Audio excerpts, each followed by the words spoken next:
From each happily ever after, every wish upon a star. Let's break down the movies that shaped who we are. From memory lane to now and everything in between. The most famous of films to the ones we've never seen. Decade by decade, all the times we laughed and cried. And with a little pixie dust, they will all take flight. Reliving the feelings, and we're trying our very best. And if they mean the same to you, please be our guest. So hop aboard, we would love to have you as we hang with a certain mouth, the whole gang too. If you love nostalgia stuff, we hope this does the trick. Thanks for joining us as we deep dive the magic. Hi, and welcome back to the Deep Diving the Magic podcast. I'm KJ. And I am Jeffrey, and we have made it to the 1980s. We've made it through the 30s. We've made it through the 40s. We've made it through the 50s, the 60s, and now the 70s, and we are into the 80s. And the first film of the decade of the 1980s is Deep Dive number 142, Disney feature-length film number 142, from February the 8th of the year 1980. It is a film called Midnight Madness. Midnight Madness, besides being the first film of the 1980s, has some familiar faces, including Michael J. Fox in his first film role. Some would say that he's about to have a great decade of the 80s ahead of him. And this is also our second film in a row to have a PG rating. Would you like to start us off with a synopsis about the first film of the 80s, Midnight Madness? Leon picks college students to participate in his all-night scavenger hunt. 5 teams receive clues to solve, leading them to the next clue site hidden in the city. Yeah, it is definitely a scavenger hunt. It is definitely kooky.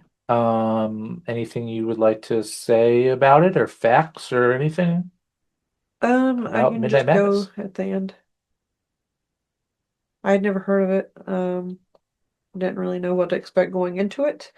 It's not on Disney Plus. Was hoping it would be better than the last one we watched. Well, we ended the 70s and now we are into the 80s. Yeah. All right, so let's dive in. All right. This film was produced by the Walt Disney Productions, but it was not released under the Disney name, due to the adult themes and stuff. But all right, so we are diving right in. So there's some fun music that is playing during a college in the city during the opening credits. There is girls going around there handing out invitations. There's these 2 young ladies that are handing out invitations On roller skates. on roller skates. The inviter prefers to remain anonymous, but they end up arriving with their invitations. Each group, he said, I haven't forgot how many teams there was. 5 teams, so 5 people arrive with their invitations. They're all from different groups of the college, and we meet this dude Leon, who has set up the most challenging adventure of their lives. They have been invited to participate in an evening full of games, called the Great All-Nighter by Leon. But they each have to create their own teams. The game begins Friday at sunset. Yep. The crowd kind of laughs it all off. They are not into it at first. But then a bunch of hijinks ensues around the school. And they all end up wanting to participate, and they decide to build their teams just for different reasons. Want to talk about the teams? You have the rich kid that's hanging out with all of his weird friends. He's kind of the main character. You have, well, I mean, he's not really the main character. I don't think There's about him, 5 main characters. I would have said the main character is the dude from the yellow team. Yeah, and then that's not who I was talking Oh, about. okay, never mind. Then you have a group of nerds. Oh, you're talking about The big kid. the bad guy. Yeah, okay. So that's the blue team. Mhm. Then you have the white team, which is a bunch of nerds. I remember Knights. Yeah, it looks like you have the very first Screech. Yeah. And then you have the green team, which is the jocks from the football team. The meat wagon. Yeah. And Then you have the red team, which is sorority girls. They're like the chipmunks. Yeah, those two girls actually were twins. I did look that Oh, up. right. And then you have the yellow team, which seems to be like the main team. Um, They're and like the good he's people. more like a popular person, I guess, but like But he's like looking kind of out. down to earth. He's like looking out for like the rest of them. Yeah. Yeah. There is some culturally inappropriate stereotypes. Did I hit them all? Yes. Okay. I thought I did. Yeah, there's some inappropriate stereotypes of these people, but it's the 80s. They all arrive with their teams to start the great game, and they get distributed the first clue. Yeah. So then I forgot I didn't write down what the first clue was, but basically this is taking place in Hollywood, so it's a bunch of like famous places to go. To The read stars. something Some of the backwards stars. Yeah, the stars. and then unscramble something else. Yeah. Something to do with the stars. So they all went Yeah. different places, and they ended up having to go to like the observatory or whatever.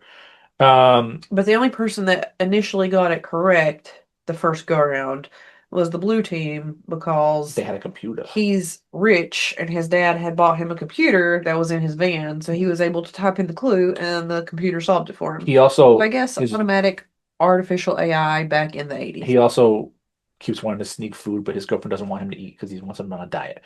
Yeah. The teams separate to figure out their first clue and location, and they all end up at different locations across Hollywood, like we mentioned. There's a bunch of hijinks. Yeah. That's something that's going to be happening a bunch in this film, is me saying a bunch of hijinks. The teams begin to discover the next clue. And the teams begin to end discovering the next clue, but Leon and the control center end up getting they keep getting in trouble for all the noise and electricity. Yes, he's about to be evicted. Evicted by his landlady. If there's one more complaint. But more and more neighbors keep coming and they're like drawn to the excitement. They are into it. One of the older ladies was very excited about the what did she call it? The strategy board? Yeah. Because she used to work that during the war. Yep. And it's funny. It's hijinks. So there's more famous Hollywood locations. And Piglet. Yeah. So two old ladies. The first group of people was two old ladies and an older guy, which was the voice for Piglet. So that's all I can think about when we watched it. The baby pig. The small creature. So whatever, they are going through famous locations of Hollywood. But this computer that the rich dude who's trying to sneak food in ends up getting fried because he hides his marshmallows in it. Yeah. There's more clues. There's more locations.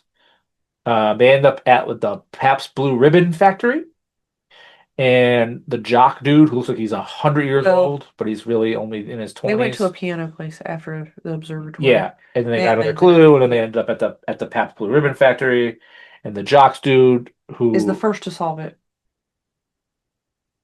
Well, yeah, I don't know about that. I was talking about the jocks dude that he ends up he can't resist himself, so he jumps into the vat of beer. Well, to get to the Pabst Blue Ribbon place at the piano place, the jocks were the first to solve the clue because it was actually the jingle to PBR. Mm-hmm. So the guy was like, "Oh, I know this. It must be over at the brewery." So I thought that was funny. He ends up jumping in the thing. Yeah.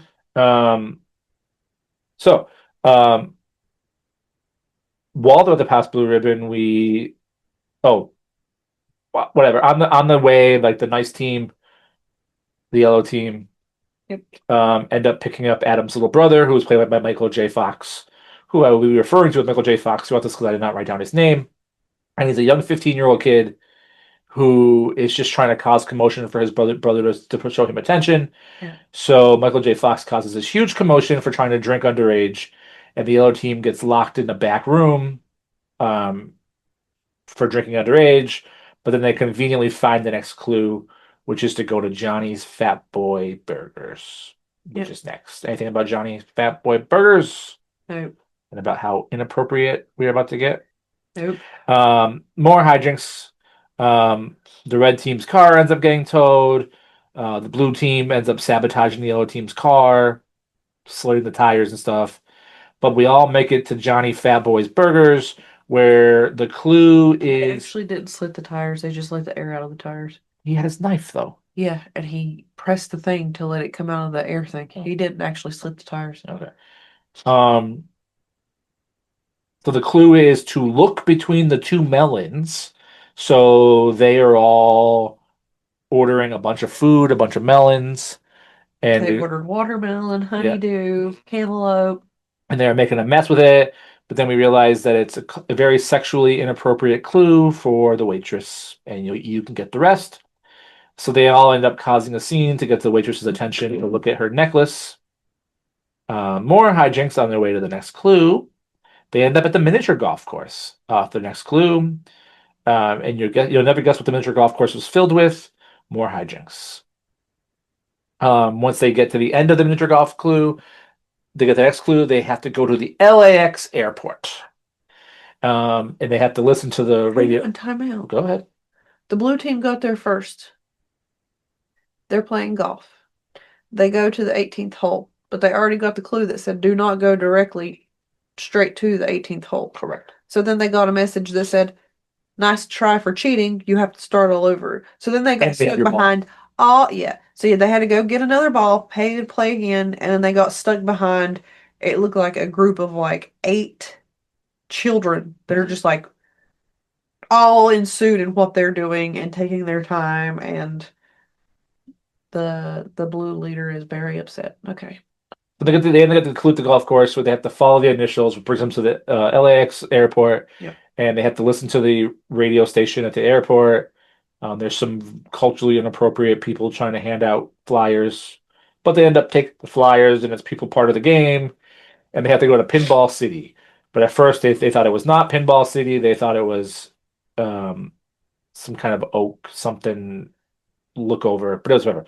Pinball City, and Paul Rubens, um, the guy who plays Pee Wee Herman, works at the pinball place, um, and they have to play this game.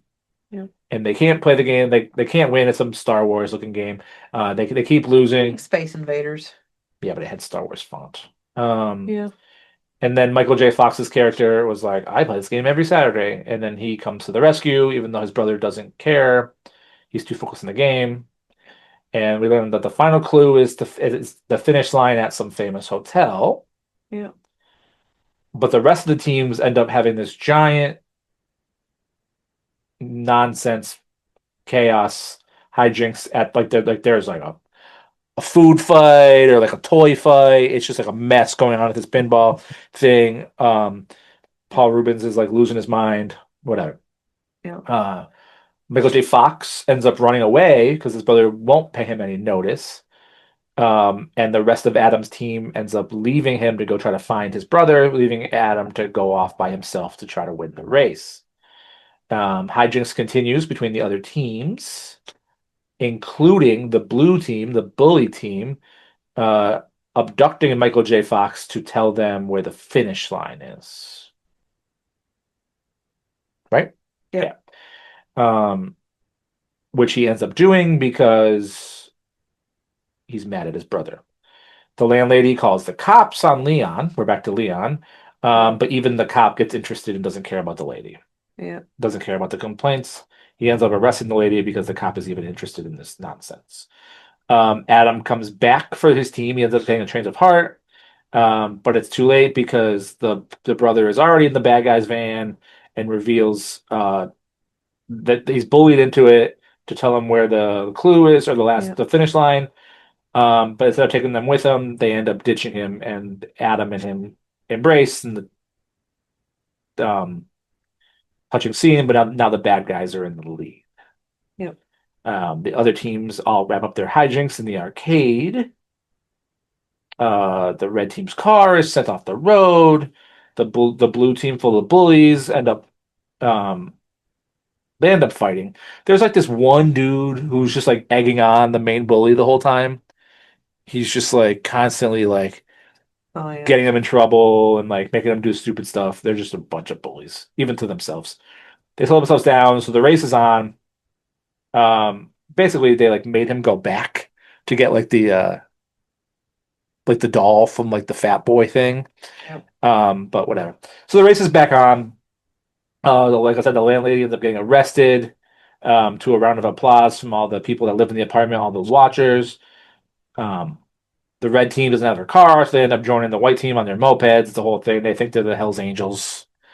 It's a whole thing. So then the neighbors all end up taking off to go watch the finish. And they get to a hotel room. Like Leon's like, oh, there's a hotel room checked underneath me. So they can set up their finish. Room 2704. Hijinks continues as the teams arrive at the hotel.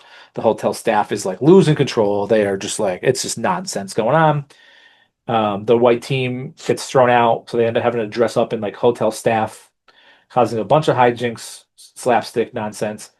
They get paged, and they have to go look in the pool area, right? Yeah. But in the pool area, it tells them to go somewhere else, and then they have to get on an elevator, which ends up telling them which room to go to. Yeah. It's just chaos.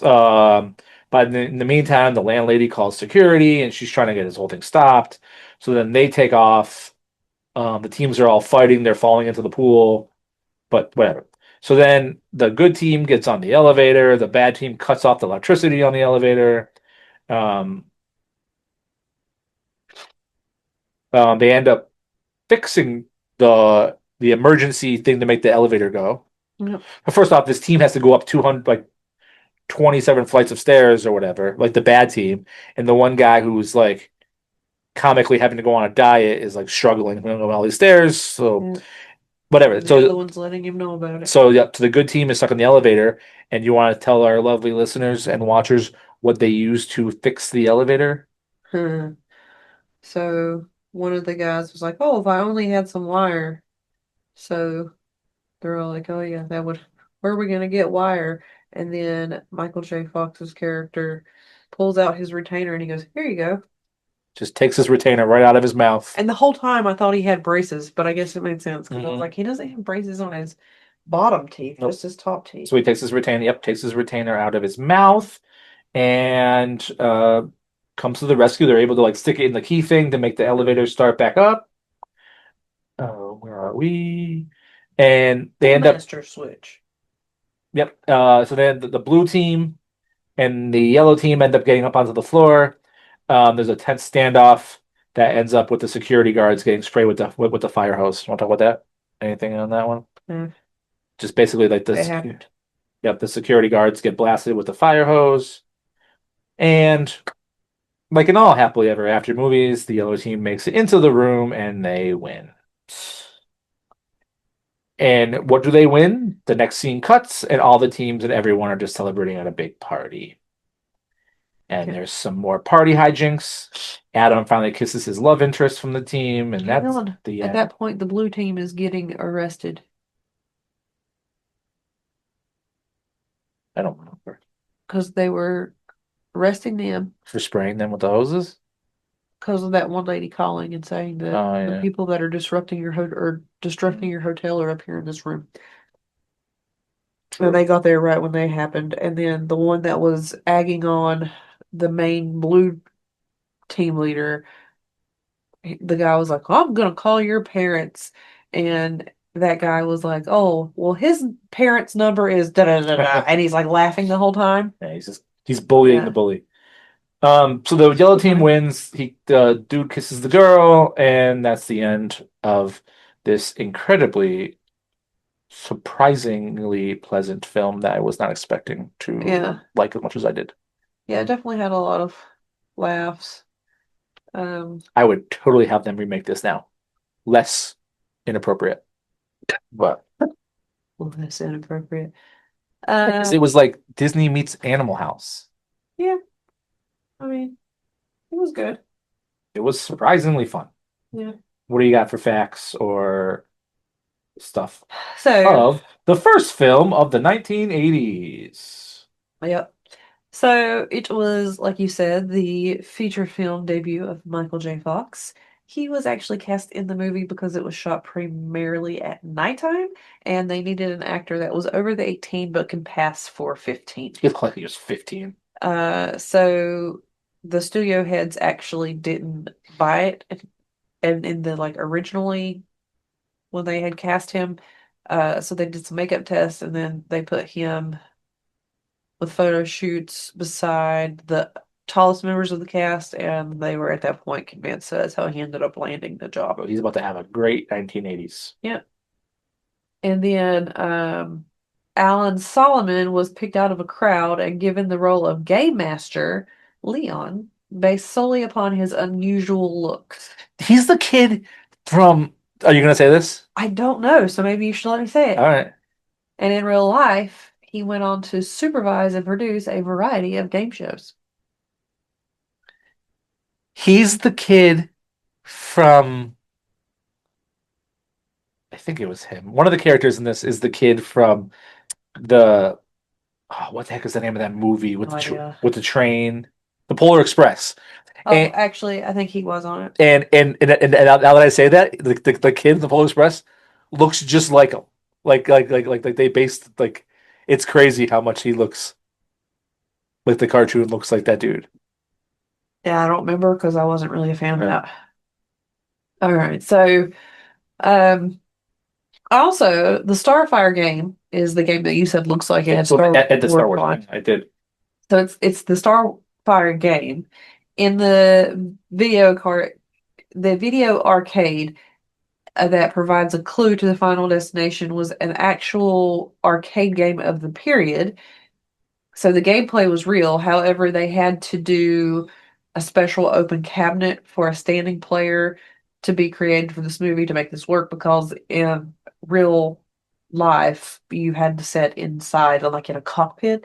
So you would be seated. So they had to alter that to make it work for the movie. And then my last final trivia thing that I thought was interesting was the stop animation series Robot Chicken from 2005 was shown on Adult Swim, has featured brief homages to this movie, two in season 1, episode 10, and one in season 2, episode 6. In the first episode, the two scenes of the movie are reenacted, one where Leon reveals himself to be to the team leaders, another where the blue team member Barf assembles the letters of the clue into the nonsense word Fagabeefy. In the second episode, the chant of Meat Machine is reenacted. Yeah. Yeah. And yeah, this movie can't make it onto Disney Plus. Yeah, I don't know. And the guy that was Barf was on the blue team was the really tall guy that seemed kind of like, Out there. yeah, mega beefy. Well, this was a fun movie. Yeah. I did not know what we were in store for, but we have officially made it to the 80s, and this is where we're going, I guess, because that was a fun one. Yep. What did you rate it? What did you rank it? Did you finish the Midnight Madness game? What do you got? So IMDb gave it a 6.3 out of 10. I gave it a 7 out of 10. Solid. It was enjoyable for sure. It was. It was. Is it gonna knock off Snowball Express? No. Still sticking hard with that Snowball Express. So then we have made it through the 1930s, through the 40s, through the 50s, through the 60s, through the 70s, and this is the first film of the 80s. So what you list upon a star to start the 1980s? So my list upon a star is The Many Adventures of Winnie the Pooh, 101 Dalmatians, The Parent Trap, Sleeping Beauty, Dumbo, The Apple Dumpling Gang Rides Again, The Apple Dumpling Gang, The Strongest Man in the World, Napoleon and Samantha, and Snowball Express. Snowball Express still hanging on. Well, unlike the yellow team, this does not win its way onto my list upon a star, and I did enjoy this film. It was much more enjoyable than I was expecting, but it did not win its way of the Great Race onto my film, onto my list. My list is still number 1, 101 Dalmatians. Number 2, The Rescuers. Number 3, Mary Poppins. 4, The Many Adventures of Winnie the Pooh. 5, Peter Pan. 6, Robin Hood. 7, Alice in Wonderland. 8, Bedknobs and Broomsticks. 9, Pete's Dragon. And 10, Babes in Toyland. Still holding on. But I'm happy we watched Midnight Madness. This was a fun film, a wacky film, an inappropriate film. but a fun film, hijinks filled.